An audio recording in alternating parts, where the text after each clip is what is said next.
No one's going to fix your life, but you always have to take a step up in the ladder to be able to get to the top. You can't get to the top by flying up. Human beings don't fly. For me, what has always worked is having the small next stream, the next step. When I was younger, it was really romanticized that you're going for it and just keep going. And, it's like you have to work 24 hours, do 4 movies in one time, 5 shifts, don't sleep, don't eat. And the more a person does that, the more successful you will be. But as I have seen and lived more life, I've realized having a work-life balance is really important. Give yourself a break. It's okay. You just have to do the best you can, survive, keep your head above water, and slowly you'll be walking on it. So this romanticization of work has to be tough and work has to be rough, and it's not. Work can be your companion, work can be creative, work can be something that gives you joy. And now I've reached a point where that work-life balance for me is most important. I will work on the 6 verticals that I'm working on, my business, my production, my book, my acting, whatever.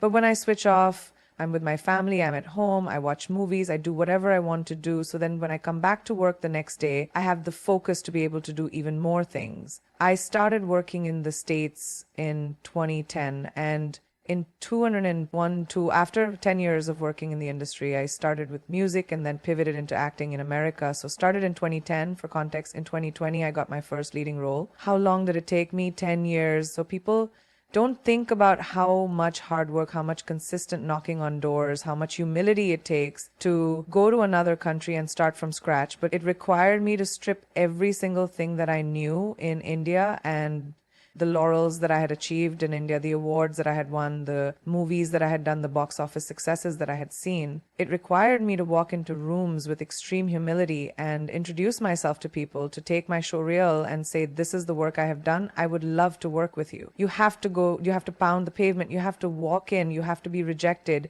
You have to audition, and you have to work around the culture of a new country.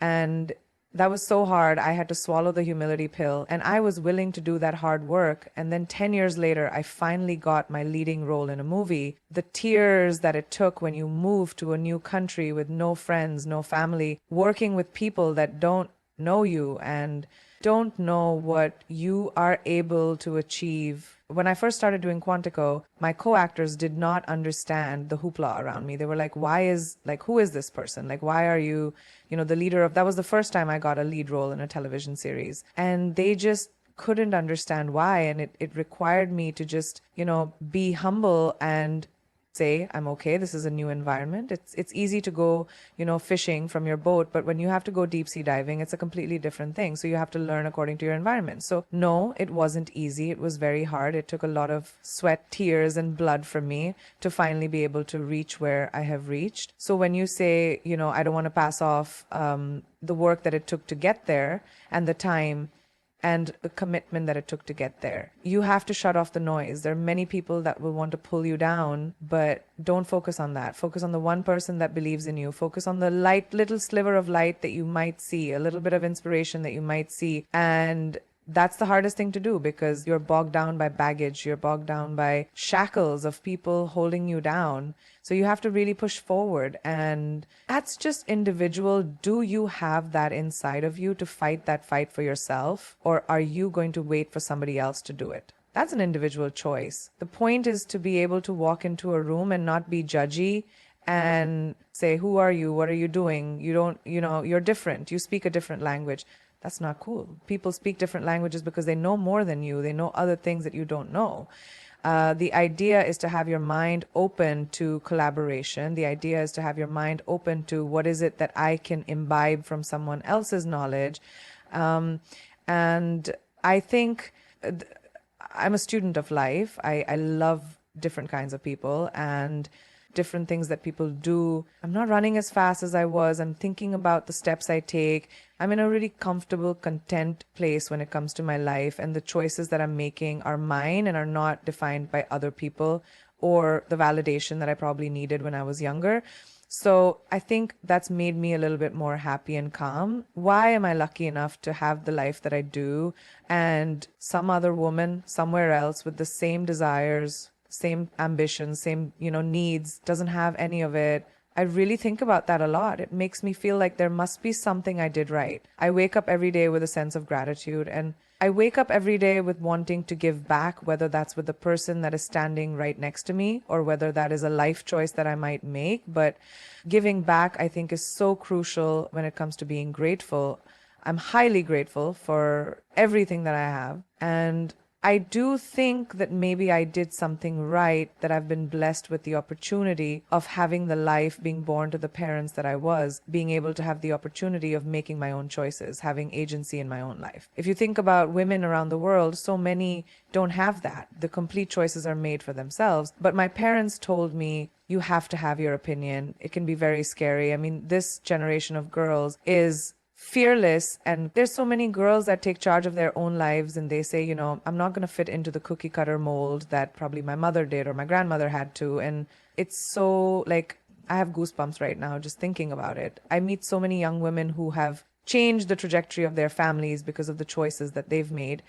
I think my message would be that there's a lot of noise around us and people that tell us to be a certain way. I was talking the other day about someone that when I went to convent school, I had this thing called moral science, a subject called moral science, which taught me how women should be seen, not heard, the lengths of our skirts, how we should sit with our legs.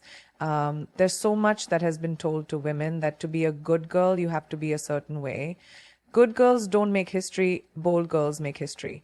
Bold people make history. So if you want to be the lead actor of your movie, which is your life, you've got to take choices that might be contrary to what you've heard, and that empowerment may or may not come from your parents, may or may not come from your family or boyfriend or whoever you're around. It comes from you, and that no one can do. If you don't have that encouragement in your home, try to find it in your gut, because no one's going to fix your life but you. I don't know. I don't think about the future. I'm not someone who I plan for the future, but I don't think about how far I can go. I mean, who knows what my future holds for me? But what I can think about is my present. And like I said, I'd like to imbibe from people that I know. The reason I take new steps is because I see someone else doing something new. And I'm like, what can I do that'll make me feel how I feel about this person? It's about that feeling. It's about imbibing from the people around you. And it could be someone you admire on television. It could be someone in your class. It could be someone that you work with. But when you see something that you admire about someone, imbibe it. And I just love the fact that you can have an idea today and monetize it. Why not? We're not just reduced to, I won't say reduced to, because I come from a family of doctors and engineers. But at that time in my parents' generation and the generation before that, it was doctor, engineer, lawyer, military, government job, like those 5 or 6 things that everyone had to aim for. But today, like, I think my generation of parents are not going to have those boxes for our children, right? You have an idea, let's run with it. I think that innovation is the only way to evolve. And if you're not evolving, you're stagnant, it's boring, bye, you should go to bed. So I think, but for me, that's a little bit of a struggle for me. I juggle a lot of balls, and sometimes I'm just so tired that I don't pay attention to the next thing as much as I would want to. And I check the box sometimes, and it works, and it's okay, because a lot of us do it. We just go to work and do the bare minimum. And I have to remind myself that the bare minimum is not my standard for myself. It always has to be more than the minimum.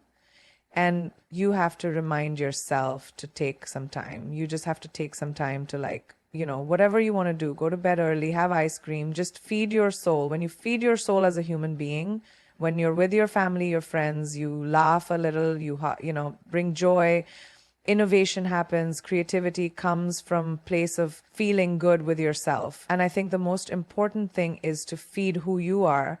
And then it just does, what is my best opportunity at 18, at 25, at 35, at 60? Who is it that you want to be? So aging, nothing but a number. That's a real fact. We put too much equity on age.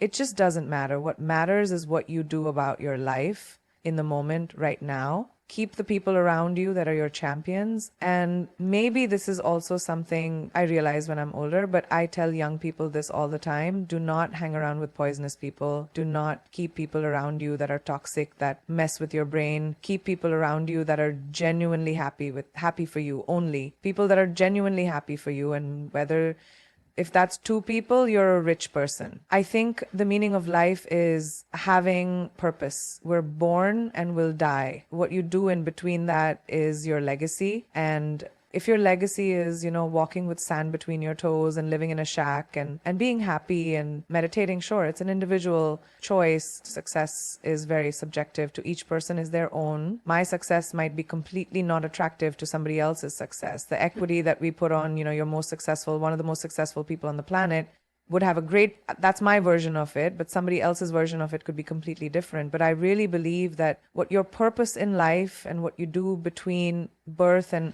death is what counts. So the pursuit of anything else is just futile. The pursuit should be, what am I doing in my life? What do I want to do in my life? Who do I want to be? Who do I want to touch? What do I want to create? Do I want to create, or maybe I don't want to create? And all of it is fine as long as you are at peace with the choices you make. So make choices that make you feel peaceful.